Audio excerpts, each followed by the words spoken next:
Hello student, स्वागत है आप सबको स्टडी टाइम यूट्यूब चैनल पर। स्टूडेंट, इस वीडियो के माध्यम से कक्षा 6 क्लास का विज्ञान का जो लास्ट चैप्टर है, स्वच्छता की ओर बढ़ते कदम, इस अध्याय का जो एक्सप्लेन वीडियो है, इस वीडियो के माध्यम से इस अध्याय को मैं आपको बताने वाला हूँ एक्सप्लेन करके। तो आप वीडियो को ध्यान से देखिएगा और कहीं अगर नहीं समझ में आता है तो आप एक बार कमेंट जरूर कीजिएगा।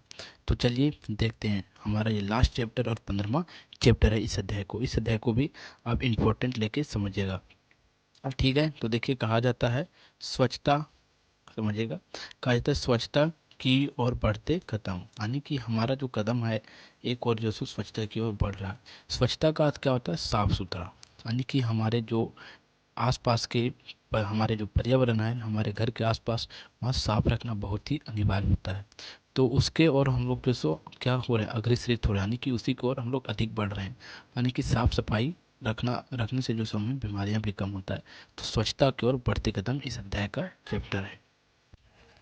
देखते हैं, कहा जाता है आपके विद्यालय में समारोह समाप्त होने के बाद आपको आपको विद्यालय कैसा दिखाई देता है। यानी कि आपके विद्यालय में कोई समारोह या कार्यक्रम जो सो स्टार्ट होता है तो आपको विद्यालय कैसा देखने को मिलता है? पूरा विद्यालय जो सो कचड़ा ही कचड़ा देखने को मिलता है, क्योंकि समारोह में क्या होता है, लोग जो है सो पूरा भर भर के खाना खाते हैं और वहीं जो सो प्लास्टिक के खाने या किसी में भी जो खाते हैं उसे छोड़ के वहीं चले जाते हैं और इसे सही स्थान पर नहीं रखते हैं, जिसके कारण से हमारा विद्यालय जो सो गंदा हो जाता है। कहा जाता है आगे, क्या कागज़ के टुकड़े, चॉकलेट के जो सो रेफरेट पेपर, प्लास्टिक, गिलास, फूल आदि इधर उधर बिखरते हुए नज़र आते हैं। आपको कैसा अनुभव होता है? इस स्थिति में आप क्या क्या करते हैं? ये बिक्री हुई वस्तुएं कहाँ से आई? क्या इन्हें बिखरने के बजाय व्यवस्थित नहीं किया जा सकता था? आइए अब आप अपने दैनिक जीवन का उपयोग वस्तुओं के बारे में सोचेंगे। आप इन चीज़ों को कहाँ से और किस चीज़ में लाते हैं? ऐसी वस्तुओं को बारे में सोचिए, और जिससे उपयोग एवं फेंकने वाले अलग अलग होते हैं। कहने का अर्थ ये बनता है कि कहीं हम दुकान जाते हैं तो हम वहाँ थैला का उपयोग ना करके प्लास्टिक का उपयोग करते हैं। तो प्लास्टिक का उपयोग अभी के समय में दैनिक जीवन में करना बहुत ही हमारे लिए हानिकारक है। तो कम से कम आप प्लास्टिक का उपयोग करें। ये अपने आप को जो सो अपने आप में ये डिसिप्लिन लाए और किसी को भी सुझाव भी दीजिए कि प्लास्टिक का उपयोग कम से कम कीजिए।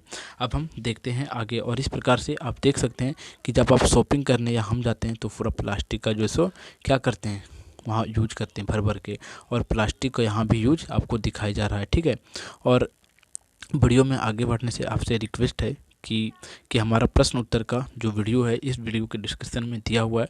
आप इस वीडियो को देखने के बाद जो है सो अध्याय खत्म होने के बाद आप प्रश्न उत्तर कहीं और नहीं जाइएगा देखने के लिए, वीडियो के डिस्क्रिप्शन में लिंक दिया हुआ है, आप वहां से क्लिक करके सीधे वीडियो के जो हमारा प्रश्न उत्तर का वीडियो है आप वहां जाके देख सकते हैं। तो चलिए आगे देखते हैं। कहा जाता है वस्तु के नाम, ठीक है, वस्तु का नाम लिखना है, और कहा जाता है इन वस्तुओं से उपयोग में आने वाले भाग एवं फेंकने वाले जो भाग हैं उसके बारे में इस सारणी में आप लिखिए। ठीक है, तो आप इस सारणी को भरिए कि कहाँ उपयोग कैसे करते हैं। अब आगे कहा जाता है उपरोक्त सारणी में से फेंकने वाले स्तंभ की लिखी हुई वस्तुओं को कचरा कहते हैं, और कचरा अवशिष्ट व पदार्थ है जिसका हम सामान्यतः उपयोग नहीं करते हैं। कचरा का उपयोग सही बात नहीं करते हैं, इसी कारण से तो उसको हम फेंकते हैं। कहा जाता है दैनिक कार्यों में बहुत मात्रा में कचरा उत्पादन होता है, और इस कचरे को कहाँ फेंकते हैं? आपको विद्यालय में साफ सफाई के बारे में फेंकने के लिए कोई विशेष व्यवस्था है? सार्वजनिक स्थलों, बस एवं रेलगाड़ियों में अपने लोगों को जो सो चिप्स, केक आगे मूंगफली खाते हुए देखते हैं और उनके छिलके जो सो इधर उधर फेंक देते हैं। यह बात गलत है। फिर आगे कहा जाता है क्या आप अपने नोटबुक में कुछ गलत लिख देते हैं और उस कागज़ को जो है सो क्लास में फेंक देते हैं? यह भी गलत बात है, क्योंकि जो आप फेंकते हैं उससे भी हमारा कचरा उत्पन्न हो रहा है। और आगे कहा जाता है अपने लोगों को अपने घर एवं रसोई घर में उत्पन्न कचरे को भी बाहर फेंकते हुए देखा होगा। और सोचिए अधिक अधिक घरों का आसपास या कचरा ना हटाया जाए तो क्या होगा? क्या यह कचरा आपको किसी तरह की हानि पहुंचाती है? जो कचरा आप फेंकते हैं घरों के आसपास या कहीं भी फेंकते हैं उससे में बहुत ही हानि होती है। समझिएगा क्या हानि होती है। कचरे के इन ढेरों से सब्जी एवं फलों के छिलके टूटे फूटे सामान आदि होते हैं जिन्हें कई दिनों तक ऐसे ही छोड़ देते हैं और इससे दुर्गंध आती है। क्या संभव है इन कचरों को किसी ऐसे पदार्थ में बदल दिया जाए जहां हमें हानि नहीं पहुंचे? क्या हम इस दिशा में इस प्रकार से कुछ अपना योगदान दे सकते हैं? इसका उत्तर ढूंढने के लिए हमें कचरे का निपटारा पर चर्चा करना चाहिए। कहने का अर्थ ये बनता है कि जो कचरा हमारे घरों से निकलता है, अवशिष्ट पदार्थ जो निकलता है, उसे हम जो सो अगर उसे हम अच्छी तरह से कहीं निपटारा कर दें तो हमारे लिए बहुत ही बेहतरीन होगा और पर्यावरण के लिए भी बेहतरीन होगा। आगे कहा जाता है कचरों का निपटारा। गड्ढा खोद दिया जाता है और गड्ढे के अंदर सभी कचरा को अगर आप डालते हैं तो क्या होगा कि एक ही जगह पर अगर कचरा रहता है तो हमें वो उतना ही जगह जो सो हानि होता है। लेकिन अगर पूरा जगह अगर आप कचरा फैला देते हैं तो पूरा जो सो हमारा वातावरण जो सो खराब होते हुए चला जाता है। आगे कहा जाता है सफाई कर्मचारी कचरे को खुले क्षेत्रों में गड्ढा भरने के लिए भी ले जाते हैं। क्या इससे अतिरिक्त भी कचरा उपयोगी हो सकता है?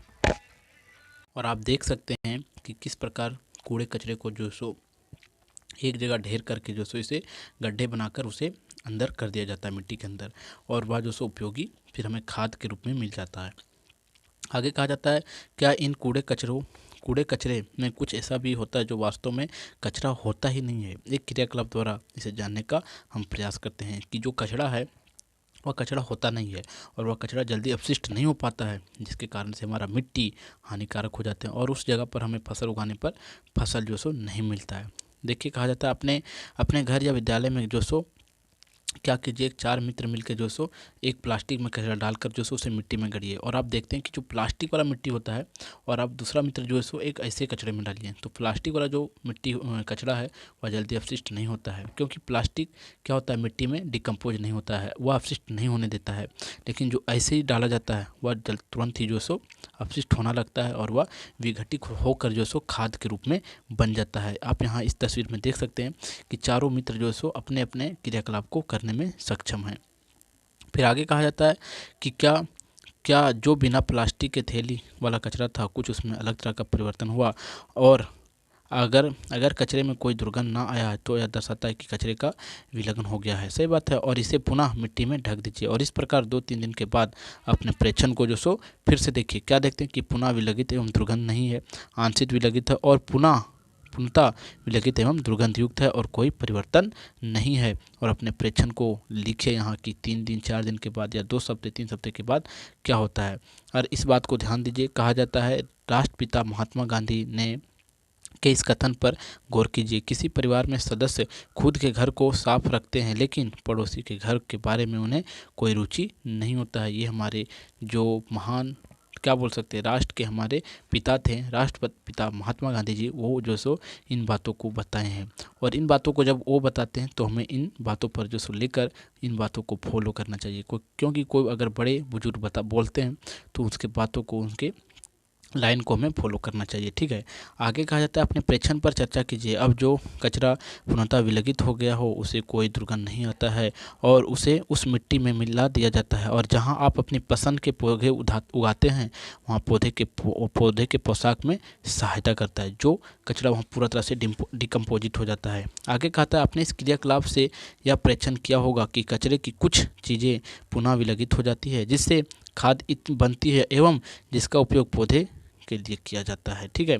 अब अगला हमारा कुछ पदार्थ के विलगित और खाद में परिवर्तन होने की क्रिया को कंपोजिट या डिकम्पोजिट कहते हैं। कि जो पदार्थ जो सो मिट्टी में मिलकर डिकम्पोज हो जाता है उसे यानी कि मिलजुल जाता है, उसे में खाद के रूप में मिल जाता है तो हमें वह डिकम्पोज होता है।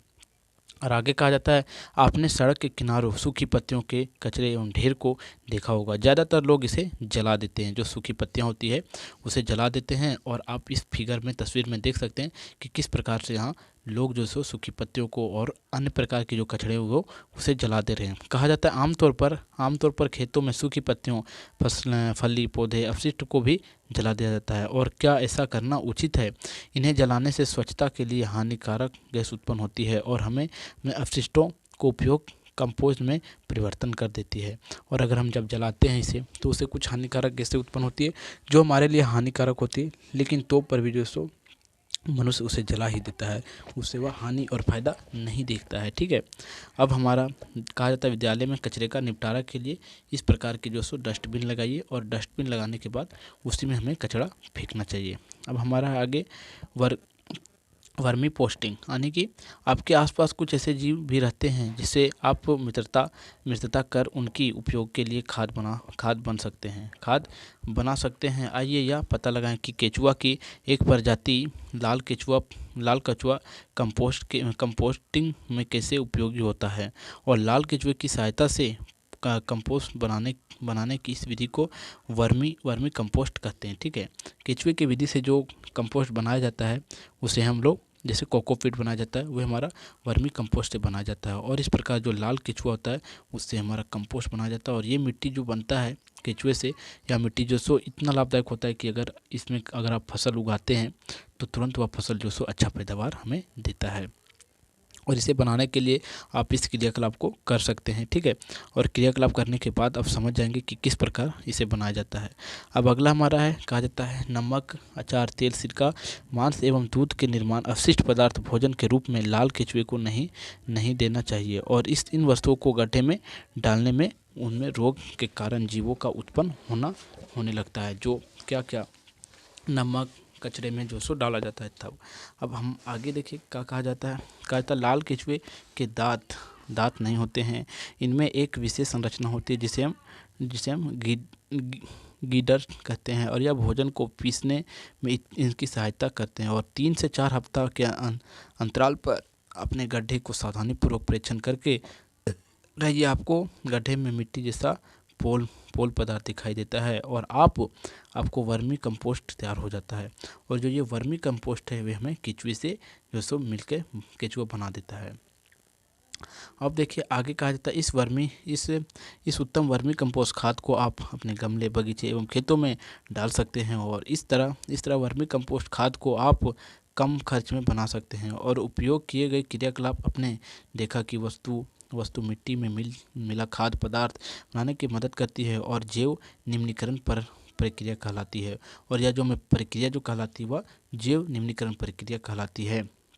और वे वस्तु जो मिट्टी में नहीं मिलकर विघटित होती है वे हमारे अजैव निम्नीकरण कहलाती है। और जो मिल के हमें कुछ अपशिष्ट मतलब खाद्य पदार्थ बना देती है वो हमारे जो सो निम्नीकरण हो जाएगी, जैव निम्नीकरण। और जो नहीं होती है वो अजैव निम्नीकरण।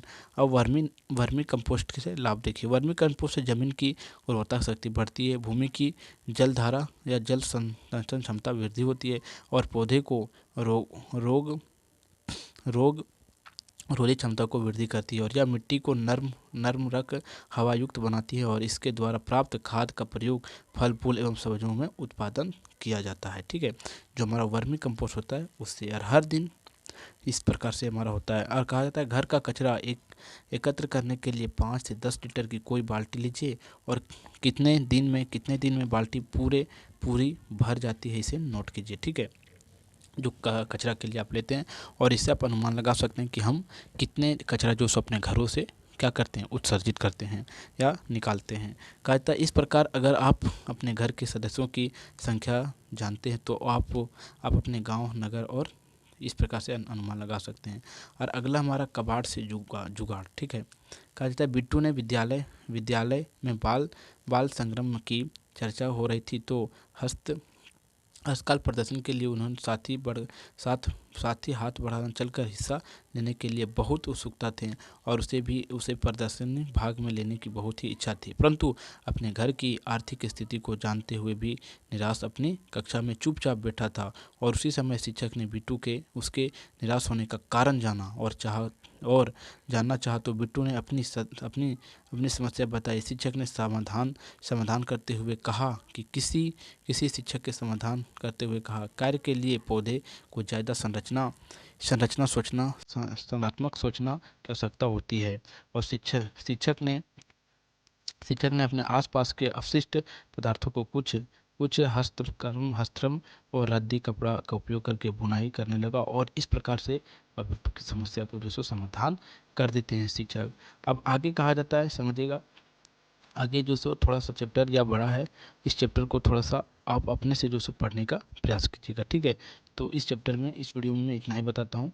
और वीडियो के डिस्क्रिप्शन में जो सो इसका अध्याय का प्रश्न उत्तर का जो सो लिंक दिया हुआ है, आप प्रश्न उत्तर इस अध्याय का जरूर देखिएगा। ठीक है, तो चलिए अब हम आपको मिलेंगे एक वीडियो में, तब तक के लिए जय हिंद।